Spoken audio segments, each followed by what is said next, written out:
we had a bit of a talk earlier this week and last week as well about various aspects of the under 16 social media ban that's coming up in the next 8 weeks, 6 weeks here in Australia. And one of the things that had been talked about in the past, people weren't really giving much attention to it. It seems like there's a lot more attention being given to it now, and there's also a lot more attention or a lot more pushback coming from the various social media companies. One of the things I saw, which I thought was a bit odd, and it's not in this article, but there's two things which I think are a bit odd. The criteria that's been applied when they say that, okay, you count as a social media company, has to do with the ability of, or what the purpose of your service is for. Is if the purpose of your service is to allow messaging and that's its prime purpose, the messaging between different people, then it counts as a part of the social media ban. And they've put YouTube in that classification.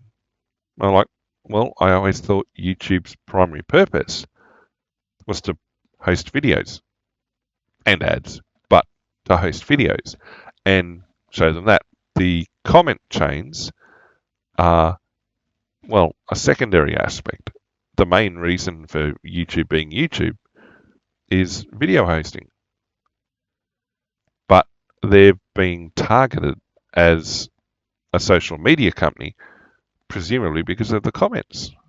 And well, that's a bit of a dangerous precedent to be setting, because then that means message boards, any site that has comments, surely then counts as social media, which would be funny because whilst the ABC doesn't have comments on their articles, there's some, other media still does to an extent by those very same rules. Does that imply that those sites are also social media? Well, they're old school media. The other aspect too that showed up was what services are then added or removed from the ban list. There's guidelines and there's legislation sort of describing things. By the very nature of the legislation, it's fairly broad. It's got specifics. You then have to work out how those specifics apply to your particular service. There was an admission that it can come down to, I think it was the communications minister, but basically it comes down to the personal decision of one of the federal ministers as to whether a service gets added or removed from the list. At which point, that should have sent a bit of a chill through people, because you're then giving an individual, Julian Grant seems to have power far beyond any remit or ability of the population to appoint or remove her from that remit, but you're then giving a member of the government carte blanche, effectively, to cut off services or to arbitrarily define things. And for people, anything from political speech to freedom of speech advocates to, there's many different grounds you could look at this as being problematic. And the idea that you can then suppress speech just because you disagree with it is going to mean that people are going to look at any decision ideologically.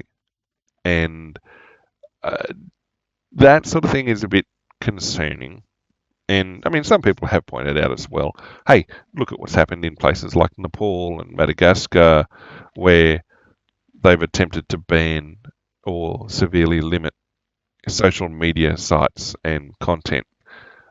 See what happened to the population.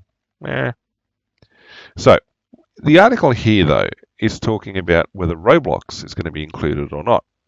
Now, if anyone's been paying attention online any time in the last, several years, but again in the last few months, Roblox has been coming under more public awareness about the degree of exploitation that goes on within the player base, and in particular the exploitation of underage people for various really nasty outcomes. Now, a lot of it is taken from Roblox and onto other services like Discord, or well, mainly Discord is the link that's provided in many of these cases, but it starts on Roblox. And I mean, Roblox has plenty of other aspects in terms of payment to developers and how they pay. Yeah, there's a lot of things with Roblox that people are upset with.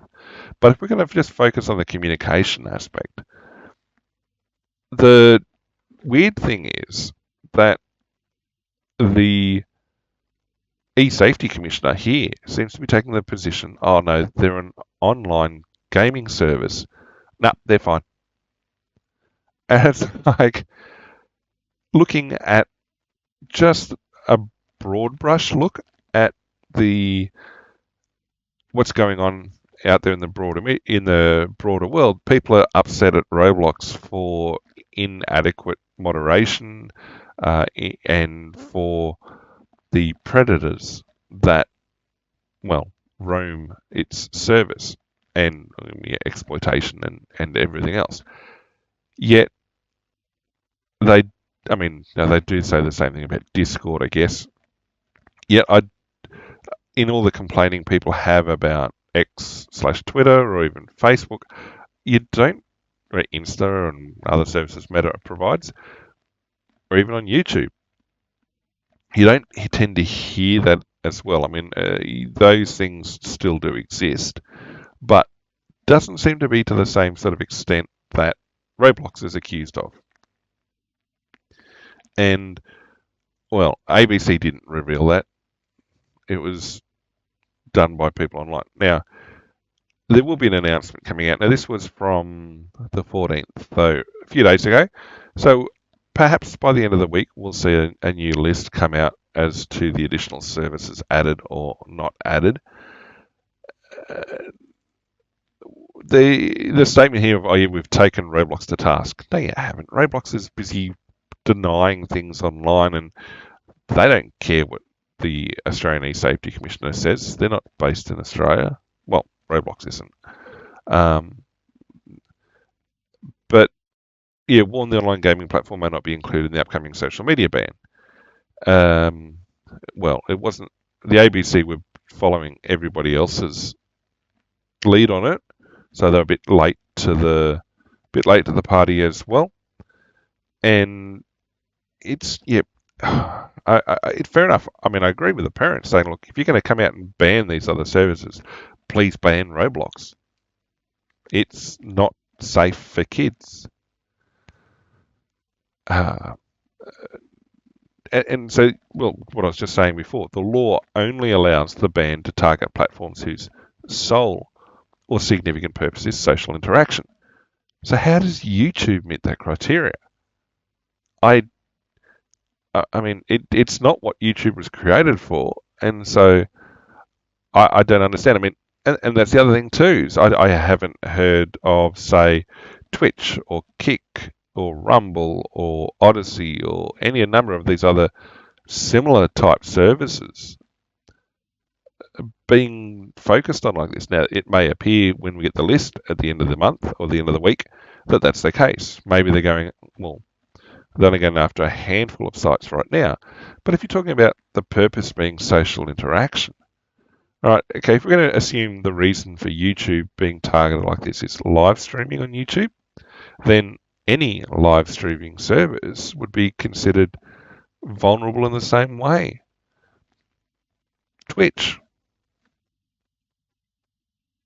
You can't say that Twitch is community, online communities and chat and everything else is not a direct, it's not a significant purpose of what it's doing. I mean, it started out as Justin TV, but a significant part of Twitch and live streaming and Kick and everyone else is the social interaction. So surely under the way she's described it, all these other services should be banned from the under 16s. Now, it doesn't take long at all to find under 16 streamers or commenters or viewers on any of the streaming platforms. Now, are they permitted to be on there by things like COPPA and other legislation?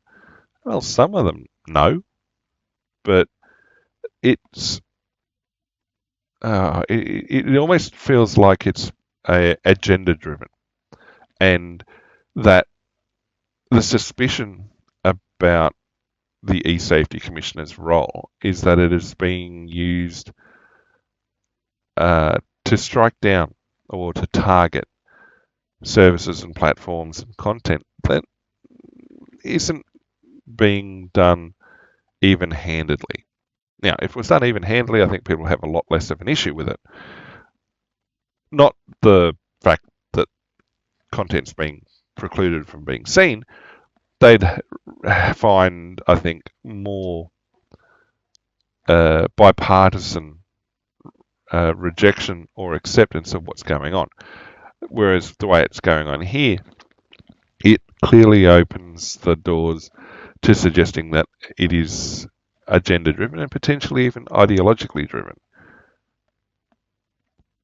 So, Roblox said they've strengthened their moderation and yeah, no, I don't believe that. Age for yeah, no, I don't believe that. We have come to an agreement where they'll employ new safety measures. I no, no, no.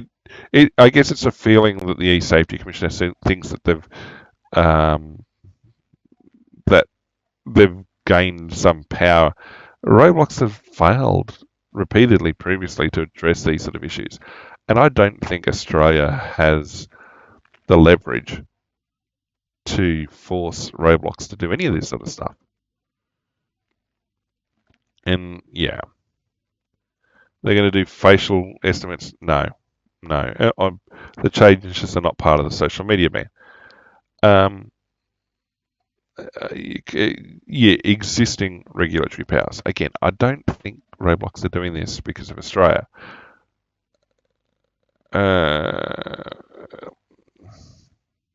Yeah, you can threaten form regulatory action. They said no, we'll work with you.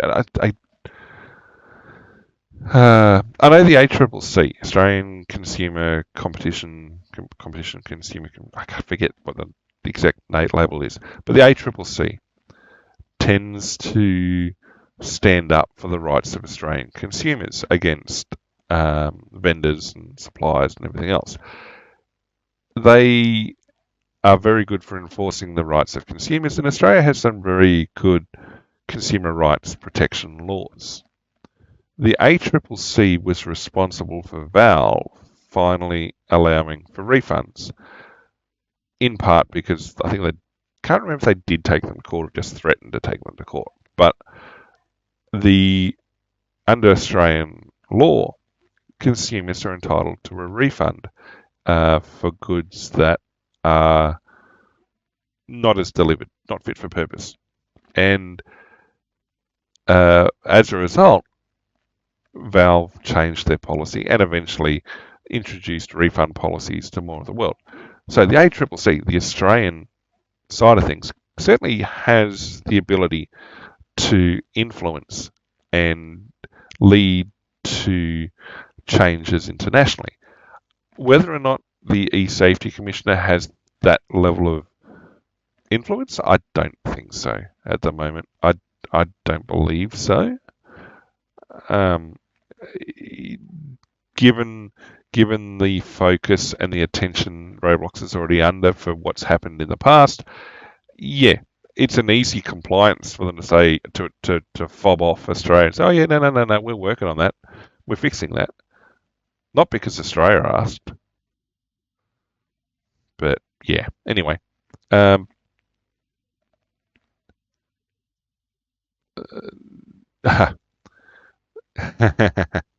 They need to implement these to our satisfaction by the end of this year. That's that's not a nice statement. I mean, yeah, great.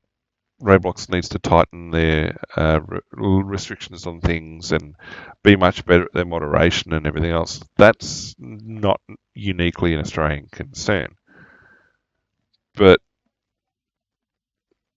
that almost sounds like a threat. That it's